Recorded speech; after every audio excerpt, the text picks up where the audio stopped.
Well, July is UV Safety Awareness Month, which is fitting as we head into the peak of the summer. The UV rays from the sun are the leading cause of skin cancer. And in today's Your Healthy Family, Fox 4 anchor Lisa Greenberg is at Fort Myers Beach to talk about how you can protect yourself. Lisa.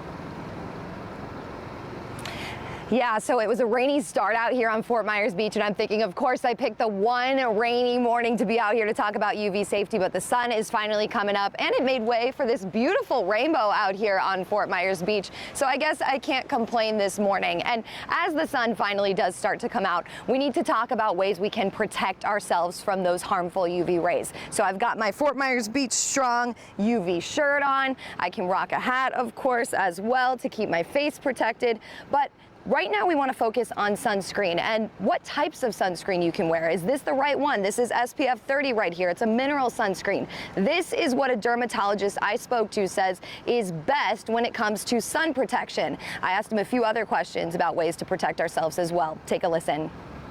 We tell patients every day, have fun. We live in the Sunshine State, but protect yourself out there. Words to live by from Dr. Gregory Hauck of Hauck Dermatology. We can look at something. Just ask Kevin Smith.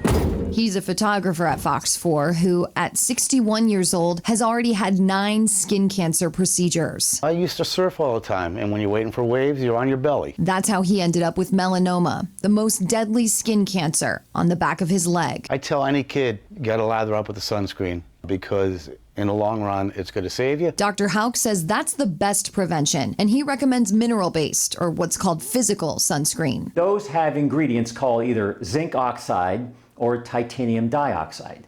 And those physical blockers, they're safe and they're effective. Sometimes they leave a white film behind, but he says they're safer and more effective than chemical sunscreens. The chemical type sunscreens will filter the ultraviolet light. Like avobenzone is a common one you'll see over the counter. Some people might like them, maybe because they go on lighter. But he says mineral is the way to go.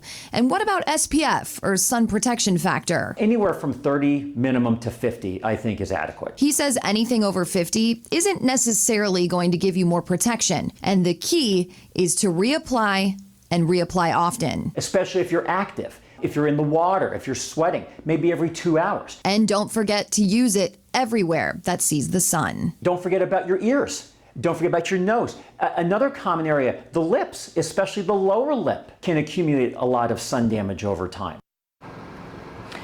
So keep in mind, you really need to pay attention to those spots, like where your neck is exposed right near the lining of your shirt. That is another good example of a place you really need to make sure you get good with that sunscreen. So I'm gonna go ahead and lather up out here. I'm gonna send it back inside to you, but coming up in our next hour, say you're someone like Kevin who spent a lot of time out in the sun as a child or here at the beach enjoying the waves, and you didn't really put on enough sunscreen as a kid. Well, we're gonna talk about the signs and symptoms of skin cancer that you need to pay attention to so you know when it's time to go see a dermatologist. That's coming up in our next hour here on Fox 4 Morning News.